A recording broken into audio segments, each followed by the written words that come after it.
À quoi vous identifiez-vous maintenant par Tenzing Wangyal Rinpoche? Durant la méditation, je parlais de... Je vous ai demandé à quoi vous identifiez vraiment, parce que cela est changeant. Cela change dans le temps.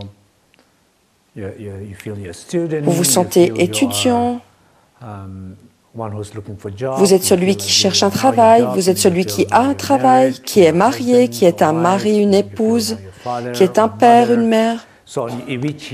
Ceci est changeant, le sentiment d'identité change durant la vie. Mais à tout moment, quelle que soit l'identité, cela n'a pas d'importance. Et même s'il n'y a rien, vous pouvez regarder cela et vous dire « Waouh, j'ai tellement de chance. Je n'ai pas d'identité en ce moment. J'ai un petit moment pour profiter de moi sans identité. » Plutôt que de dire « Je suis perdu parce que je n'ai pas d'identité. » Plutôt que de se dire « Je suis complètement perdu. » Ici, vous faites l'opposé. Vous vous dites « C'est une grande occasion d'être dans le refuge intérieur, dans l'espace illimité. » Parce que là, en ce moment, je n'ai plus vraiment de limites.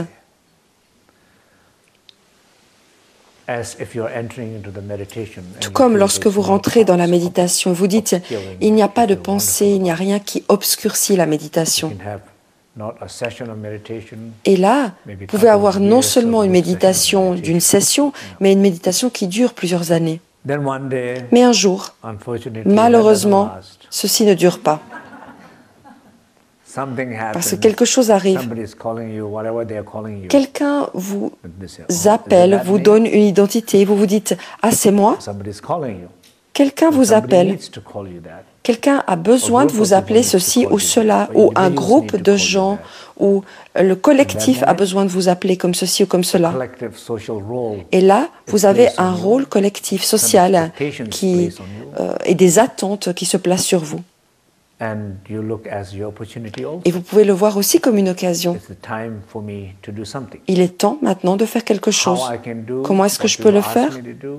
Ce qu'on me demande de faire? De la même manière,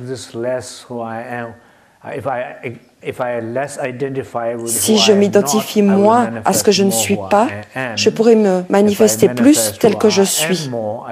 Et si je me manifeste vraiment tel que je suis, je gérerai beaucoup mieux les situations.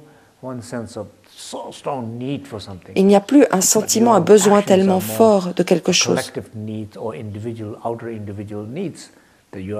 Il y a un sentiment, un besoin très important envers vous qui se manifeste, mais vous le prenez. Cela se manifeste pleinement.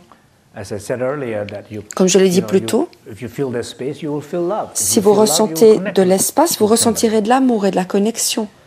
Et ensuite de la confiance, et ensuite de l'amusement. Et alors vous verrez tellement d'options apparaître. Quel est le problème dans la vie? C'est qu'on a l'impression de ne pas avoir de choix. Mais vous n'avez qu'une option. Alors, c'est de souffrir. C'est ce que beaucoup de gens ressentent. Ils se sentent ainsi. Je n'ai pas d'option.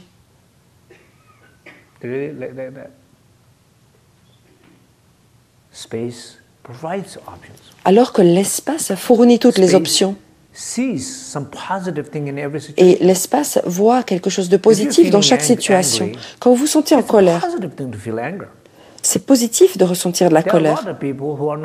Car certaines personnes ne sont pas capables d'exprimer ni de ressentir la colère. C'est une bonne chose. Quel est le problème avec cela?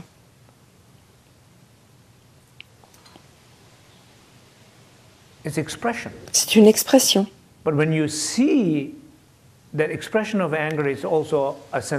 Mais quand vous comprenez que cette expression peut aussi être un sentiment de guérison, parce que si vous êtes capable d'être dans la colère, mais d'avoir un certain degré d'espace là-dedans, si vous comprenez que exprimer la colère n'est pas négatif et que vous pouvez le maintenir dans cet espace, alors cela va se clarifier très très vite et quelque chose d'autre va apparaître. Ce mouvement, cet épuisement, cette clarification va donner naissance à un sentiment d'amour plus authentique que l'amour que vous prétendiez avoir avec beaucoup d'efforts. Et alors vous ressentiez de la colère envers l'autre. C'est un différent type d'amour. J'essaie de dire les choses simplement ici. Il est vrai qu'il est difficile de ne pas avoir d'identité du tout parce que nous sommes dans le samsara. Mais il y a un autre niveau d'identité, c'est-à-dire une identité non nécessaire, là où on se suridentifie. Et dans ce cas-là, on ne fait pas bien les choses.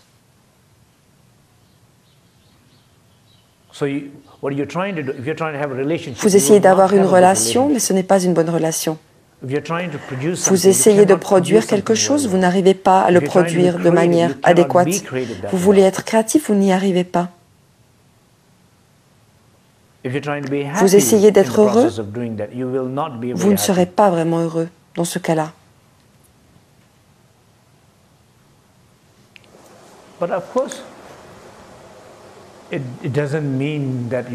Mais bien sûr, je ne dis pas que vous ne deviez pas vous identifier du tout.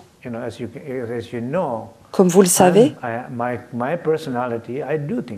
dans ma personnalité, je fais des choses. Et ce n'est pas que je ne fasse rien.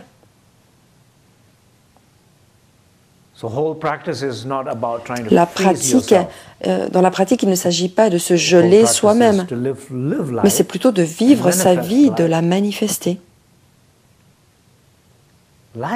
La vie, le fait de vivre.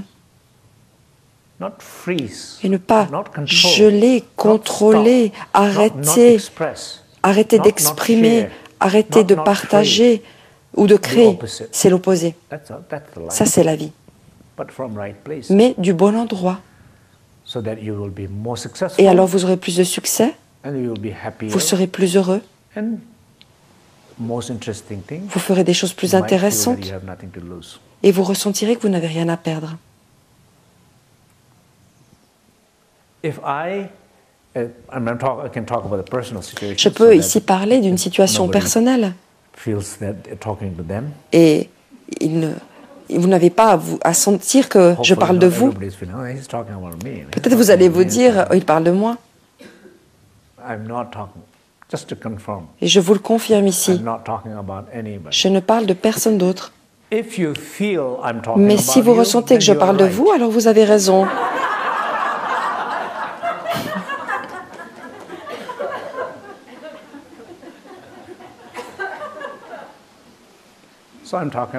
Ici, je parle de moi dans cet exemple en tant que père. Je suis un père et je m'identifie clairement avec cela. Mais je suis très conscient de la manière dont je m'identifie. Mais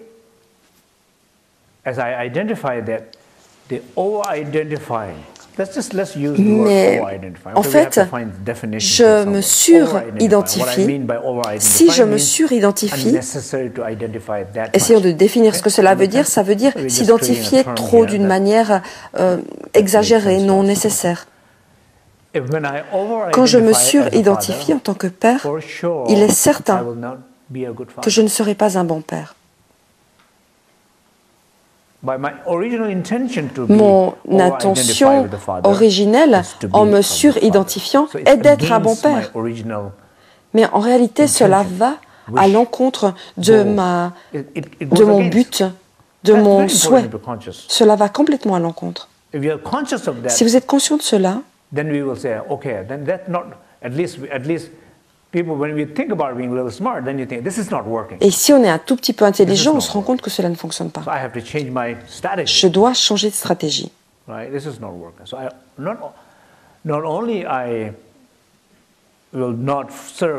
Non seulement je ne serai pas un bon père,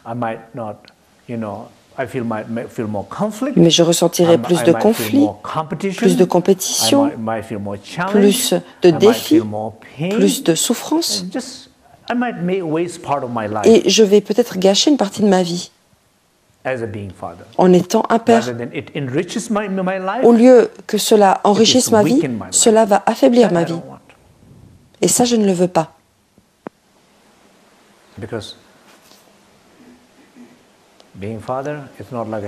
Parce que être père, ce n'est pas comme avoir un chien ou un chat.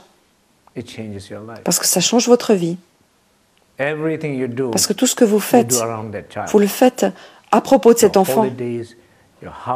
Vos vacances, le fait que vous achetiez une maison, vos mouvements, etc. C'est sidérant à quel point on peut faire les choses autour de cette personne. Mais cette personne ne s'en rend pas compte. On a une différente opinion, chacun, sur nos propres parents.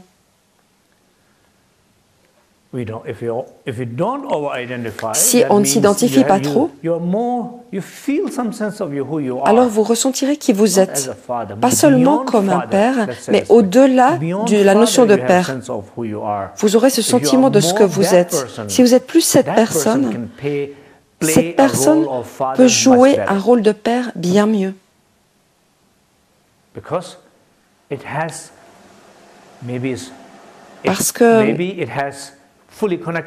Parce qu'il s'est complètement relié au refuge intérieur, ou peut-être parce qu'il a les qualités du refuge. Parce qu'il a beaucoup plus d'espace. Il a beaucoup plus de conscience. Il a beaucoup plus de chaleur.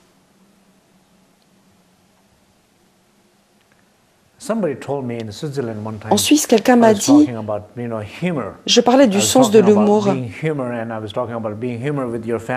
le fait d'avoir un sens de l'humour avec quelqu'un, avec la famille. Et quelqu'un m'a dit, mais je ne pourrais jamais imaginer dire une blague à mon père. Et j'étais vraiment, vraiment choquée.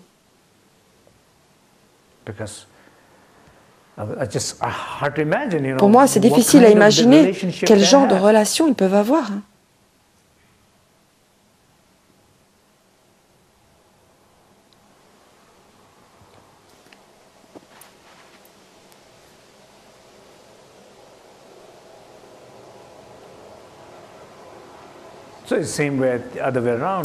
Et à l'opposé aussi, de la même manière, le père envers l'enfant, tout ce que vous faites, vous le ferez mieux si vous ne vous suridentifiez pas à un rôle. Dans la relation avec l'enfant, dans la relation avec le travail, vous ferez un meilleur travail. Mais ici, cela ne parle pas de cette suridentification, mais c'est quelque chose que je rajoute aux enseignements écrits. Ici, les enseignements parlent seulement de la réalisation de soi. Cela ne parle pas de la notion de père ou d'enfant.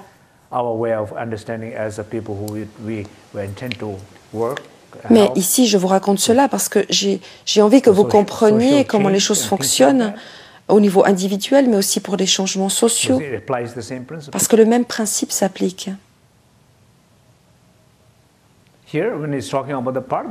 Ici, quand on parle du bardo, on ne parle pas d'enfants, de projets, de choses comme ça, mais cela parle de vous.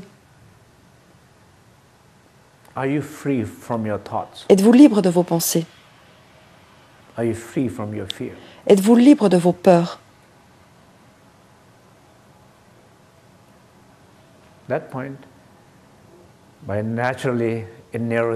Et bien sûr, naturellement, vous allez devoir gérer tellement de gens, mais il ne restera plus qu'une seule personne avec qui vous devrez gérer les choses. Et la plus difficile. Et cette personne que vous avez gardée en dernier dans la liste, vous devez la gérer.